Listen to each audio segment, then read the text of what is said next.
ಒಂದ್ಸರಿ ಕೃಷ್ಣ ಮತ್ತೆ ಅರ್ಜುನ ನಡ್ಕೊಂಡು ಹೋಗ್ತಾ ಇರ್ತಾರೆ. ಆಗ ಕರ್ಣ ಎಂತ ದಾನಿ ಅಂತ ಕೃಷ್ಣ ಹೇಳ್ತಾ ಇರ್ತಾನೆ. ಅರ್ಜುನ್ ಕಸಿಬಿಸಿ ಆಗತ್ತೆ, ನೀನ್ ಯಾಕೆ ಯಾವಾಗ್ಲೂ ಅವನ್ನ ಹೊಗಳ್ತಾ ಇರ್ತೀಯ, ನಾನು ದಾನಿನೇ, ನನ್ನ ಕೈಲೂ ದಾನ ಮಾಡೋಕ್ ಸಾಧ್ಯ ಇದೆ ಅಂತ. ಕೃಷ್ಣನ ನಕ್ಕು ಚಿಟ್ಕೆ ಹೊಡಿತಾನೆ. ಅಲ್ಲಿರೋ 2 ಪರ್ವತಗಳು ಬಂಗಾರದ ಪರ್ವತಗಳಾಗ್ತವೆ. ನೋಡಿ, ಇದು 2 ಬಂಗಾರದ ಪರ್ವತಗಳು, ನೀನು ಅದನ್ನ ಊರವ್ರಿಗೆ ಹಂಚಬೇಕು, ನಾನು ನೋಡ್ತೀನಿ ಅಂತ. ಅರ್ಜುನ ಹೇಳ್ತಾನೆ, ನಾನು ತೋರಿಸ್ತಾನೆ ಎಂತ ದಾನಿ ಅಂತ. ಸರಿ, ಊರ್ನವ್ರನ್ನೆಲ್ಲ ಕರೀತಾನೆ, ಇವತ್ತು ನಾನು ಬಂಗಾರ ಕೊಡ್ತಾ ಇದ್ದೀನಿ ಅಂತಾನೆ. ಊರವರೆಲ್ಲ ಬಹಳ ಖುಷಿಯಾಗಿ, ಅರ್ಜುನ ನೀನೆಂತ ದಾನಿ ಅಂತಾನೆ. ಅವ್ನು ಕೃಷ್ಣನ ಕಡೆ ನೋಡಿ ಎದೆ ಉಬ್ಬಿಸ್ಕೊಂಡು ಕೊಡೋಕ್ ಶುರು ಮಾಡ್ತಾನೆ, ದೊಗಿಯೋಕ್ ಶುರು ಮಾಡ್ತಾನೆ. ಅದನ್ನೆಲ್ಲ ತಗೊಂಡು ಯಾರ್ಯಾರಿಗೆ ಎಷ್ಟೆಷ್ಟು ಕೊಡಬೇಕು ಅಂತ ಅವ್ರನ್ನ ನೋಡಿ ಗೇಜ್ ಮಾಡಿ ಕೊಡೋಕ್ ಶುರು ಮಾಡ್ತಾನೆ.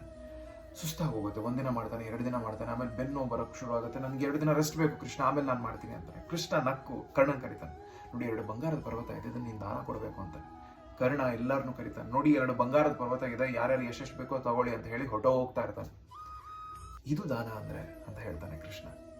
ನೋಡು, ಅವನು ಆ ಬಂಗಾರನ ಅವನಿಗೆ ಅಟ್ಯಾಚ್ ಮಾಡ್ಕೊಳ್ಳಿಲ್ಲ, ನಾನು ಕೊಡ್ತಿದ್ದೀನಿ ಅಂತ ಹೇಳ್ಕೊಡ್ಲಿಲ್ಲ, ಅದರಿಂದ ಹೆಮ್ಮೆ ಪಡ್ಲಿಲ್ಲ. ಹಾಗೆ ಇನ್ನೊಬ್ಬರನ್ನ ನೋಡಿ ಜಡ್ಜ್ ಮಾಡಲಿಲ್ಲ ಯಾರಿಗೆ ಎಷ್ಟು ಕೊಡಬೇಕು ಅಂತ. ಅವ್ನು ಕೊಟ್ಬಿಟ್ಟ, ಕೊಡಬೇಕು ಅನ್ನೋದಕ್ಕೆ ಕೊಟ್ಟ.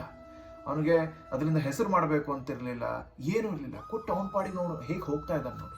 ಅದು ದಾನ ಅಂತಂದ್ರೆ, ಕೊಡಬೇಕು ಅಂತ ಕೊಡೋದು ದಾನ, ಅದರಿಂದ ಏನಾದ್ರು ಎಕ್ಸ್ಪೆಕ್ಟ್ ಮಾಡ್ಕೊಂಡು ಕೊಡೋದು ದಾನ ಅಲ್ಲ ಅಂತ. ಅವಾಗ ಅರ್ಜುನನಿಗೆ ಅರ್ಥ ಆಗುತ್ತೆ, ಕರ್ಣ ಎಂತ ದಾನಿ, ಯಾಕಷ್ಟು ದೊಡ್ಡ ದಾನಿ ಅಂತ. ನೀವು ದಾನ ಕೊಡ್ಬೇಕಾದ್ರೆ ಏನಾದ್ರು ಮಾಡ್ತಾ ಇದ್ದೀರಾ? ಯೋಚನೆ ಮಾಡಿ.